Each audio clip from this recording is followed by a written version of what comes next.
Welcome to Geek Week, for anyone who likes Superman, Spider-Man, Star Wars, and much more. I'll be doing movie and TV reviews, analysis, and top 10 videos. With the upcoming movie Pirates of the Caribbean Dead Men Tell No Tales, I thought it would be a good idea to look back on the Pirates of the Caribbean films and answer a controversial-ish question. Is it a comedy?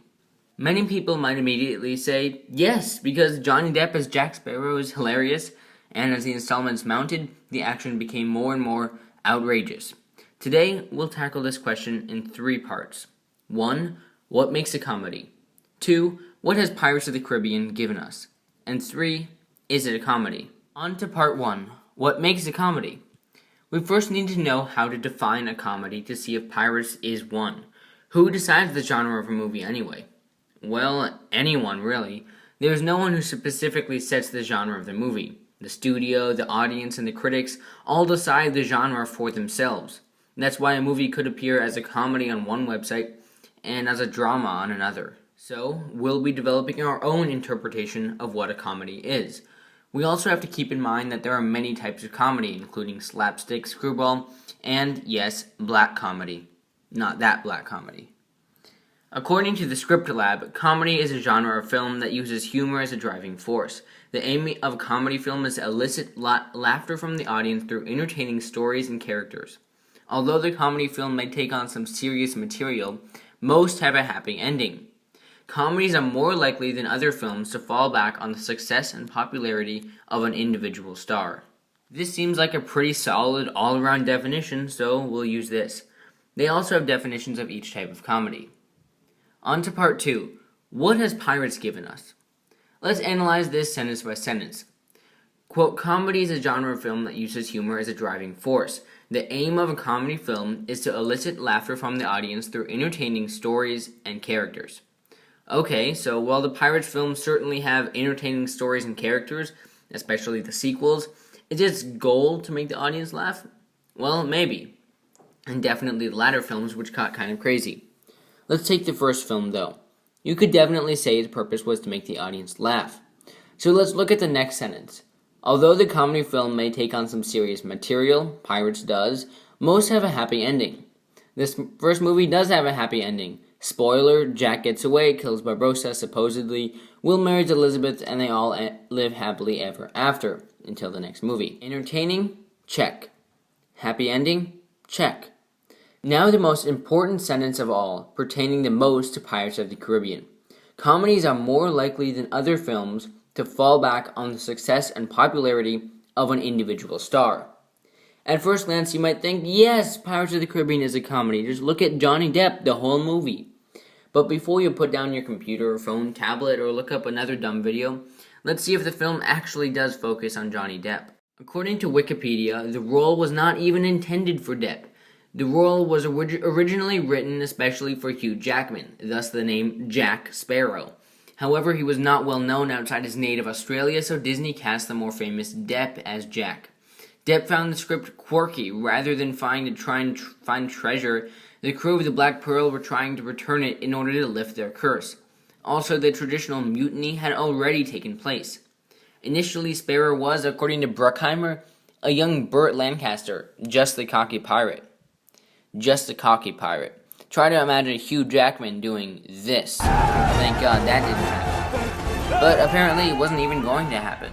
Johnny Depp surprised everyone at the first read-through by portraying the character as off-kilter. Disney executives asked if the character was drunk or gay, and Michael Eisner, a chief Disney executive who looks a lot like a certain somebody, exclaimed, "He's ruining the film." But what does this mean? It means the original take of the film didn't have Sparrow being a comedic character at all. Then I wouldn't even be making this video, and they probably would never make 4 sequels off of a terrible film. Would they? So even if the fact that Jack Sparrow, the whole reason Pirates of the Caribbean could be considered a comedy, wasn't supposed to be comedic doesn't convince you, let's see if the final cut of the film was Johnny Depp-centric. There's no screen time calculator for the Pirates of the Caribbean, so I went to johnnydepp.org, yes, that exists, for a script of the first film. I added together all of the mentions of each character's name, whether in dialogue or for scene, to give us a rough estimate as to how long each character actor or actress had devoted to them in the movie. Here's what I found. Sparrow does have the highest number of anyone, but that's to be expected as he is the main character. But does the film rely on him? Let's look at another movie from the same year, Daredevil. Not that Daredevil, but this one. Haven't heard of it? Maybe that's why. Matt Murdock appeared on screen roughly 2 times as much as the next biggest character, Foggy. Jack is on screen about 1.31 times as much as his nearest competitor, Will. And Daredevil isn't even a comedy. Well, kind of.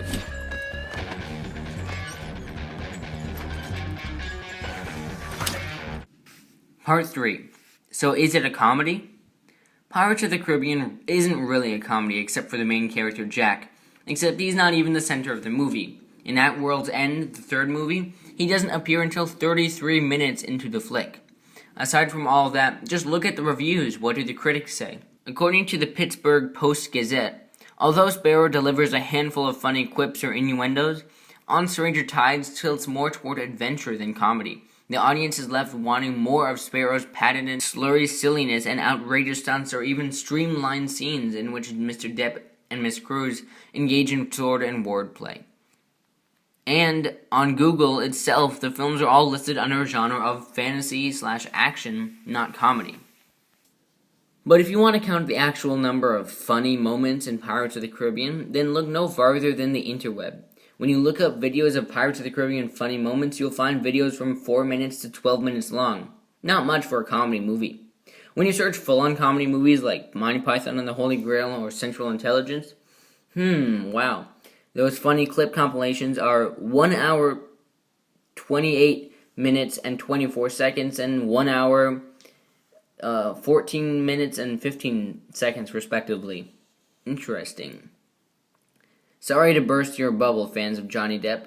While he certainly is hilarious, Pirates of the Caribbean is no more comedy than Suicide Squad. But hey, at least it won an Oscar. If you like this video, please subscribe and like the video below, and comment on what you'd like me to do next.